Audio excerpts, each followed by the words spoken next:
Hello everybody, welcome to the Copyright Movie Show. My name is Deshaun and today I'm here to review Amazon's Roadhouse, starring Jake Gyllenhaal.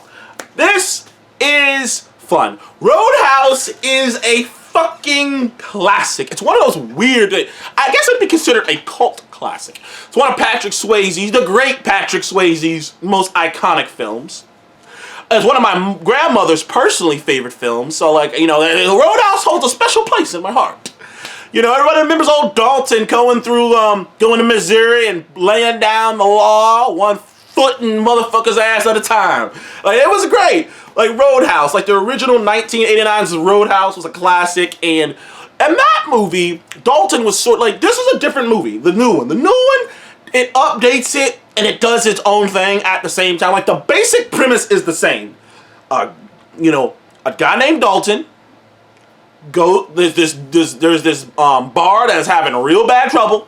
It's rowdy as fuck. People are coming through. They're fucking the place up. They need some help, handling the situation. The owner finds a guy named Dalton to come in and lay down the law, and keep the peace at the bar. It escalates from there because it turns out it's about something much bigger than that, and mayhem and ass whoopings given out ensue. Same thing here. Except in the original 1890s Roadhouse movie, you really don't learn a lot about Dalton. Not really. I mean, you learn some things about him, but you really don't learn too much about what he did, how he got this good. Like, you meet his mentor, but you don't really learn too much about him. He is sort of mysterious in that way. He does kind of just come through the town and he's just gone. Also, it took place in Missouri in the original one.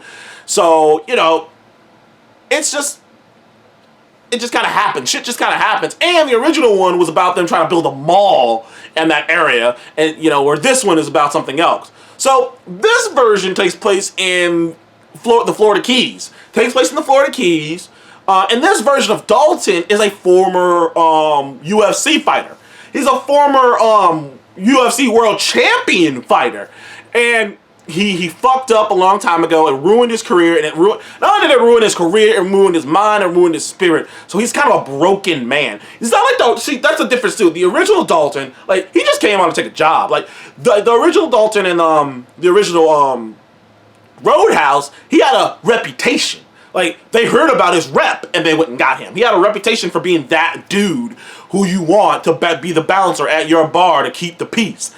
Being that bad motherfucker. And so that's what that led to. Where in this one, it's like they played that up a little bit. Like, the owner stumbled upon Dalton, this former badass UFC fighter, and offered him a job. But this version of Dalton is he's really struggling with his past. Like, he plays it easy, he plays it cool, but it's only because he kind of has a death wish. This version of Dalton kind of wants to die in a sense. And literally at a certain point at the beginning of the movie, he stops in front of a train and he's debating letting himself die or not, till he realizes, no, I don't really want to die. I don't think I want to die yet. But he kind of has a death wish. He regrets some of the things that have happened, and he feels like he should have died. That's the vibe you get, is he feels like he should have died and not his friend. And like I said, he feels terrible about it. So this Dalton is obviously a little, what's the word I'm looking for, damaged. Although he handles it well, he smiles, he's such a bad motherfucker that he really doesn't have to try. Like, literally, he just whoops people's ass without even sweating or trying, and he knows how people are going to react, because he's been fighting for a while now. So this version of Dalton is a bit different. Also, like I say, it takes place in Florida Keys, so already it has a different vibe than the Missouri Western, cowboyish vibe of the original one. Like, this one's in Florida, so it's trees and sunshine and beaches. It's different in that sense. Also, what's the word I'm about to say?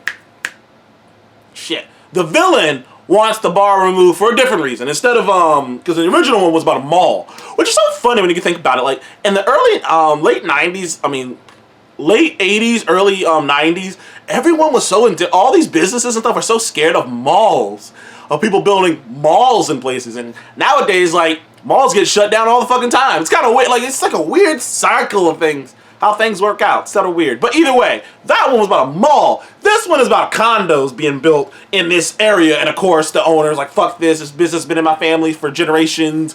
You know, and it's a black owner, so they kind of play up the fact that her father had made this bar in the 60s. So it's not just a bar. It's like, oh no, this is a fucking piece of historical significance to this bar as well. It's a bar in Florida that was created in the 60s. So it's like, you know, this is the fact that this thing is still around is a miracle, and like the fact that it was able to stick around is like, I'm not gonna let this bar be destroyed by you. So obviously Dalton's here.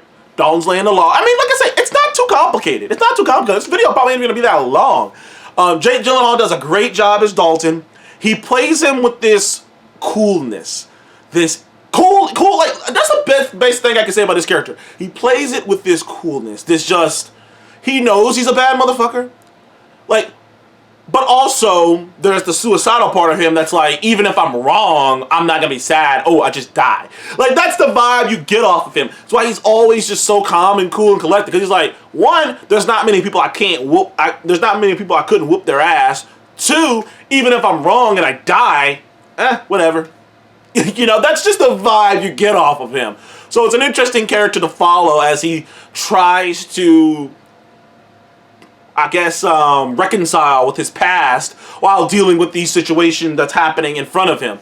Conor McGregor is in this as the big bad villain, and I've seen a lot of mixed opinions on Conor McGregor's performance. I've seen people say he ruined the movie. I've seen people say he was the highlight of the movie. I've seen people say he was miscast. I've seen a lot of things, but to me personally, especially if you've seen the original Roadhouse, you needed an over-the-top villain, and I got what they were going for with him. They were going for, he's like a bizarro version of Dalton. He's a bizarro world version of Dalton because he too, you get the vibe, he too used to be a fighter in the UFC or something along those lines, and something happened that sent him spiraling down this path. Except unlike Dalton, who's just like, you know, who kind of wants to just die in a quiet hole in the side and not bother anybody or not hurt anyone unless he has to.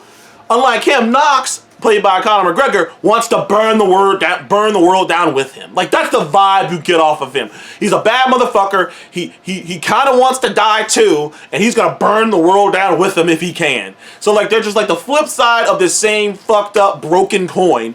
And even at a certain point, they acknowledge that about it. So he's like, you're fucked up. Just like me. You're just like me.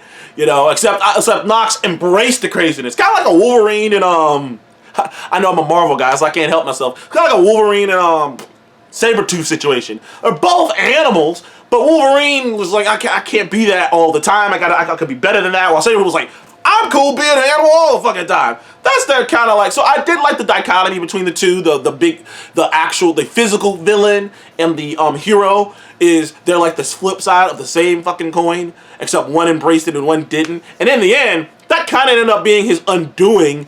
Knox's undoing is he's too fucking just, you know, and he underestimated what Dalton could do. Overall, this is a fun movie. It's a fun movie. It's a blast of a movie. It flies by in the blink of a second. The cast is fun. Nothing spectacular here. Nothing groundbreaking here. It is just a straight down the line, old school action movie about the lone guy coming into town, laying down the law, and then leaving. I give Roadhouse, Amazon's Roadhouse, a 7.5. I might even go up to an 8 because it was just that simple. It was just a straightforward, it was an enjoyable, straightforward, old school movie. Now, honestly though, I do see why they didn't put it in theaters. It did feel like it felt like an early 2000s action movie. And like, I don't know if that's a good thing or a bad thing, but it did feel like an early 2000s action movie. It didn't feel like a modern, like John Wick or, you know, Mission Impossible. Like, you know, when I think of action movie, I think of like fucking Top Gun and John Wick and Mission Impossible and shit like that. Roadhouse was like, it's an old school, like I say, early. If this movie that came out like early 2000s, it might have been a mega hit. But whatever. I enjoyed myself. Have you seen Roadhouse on Amazon? Comment below, let me know. I'll see you guys on the next one. Goodbye.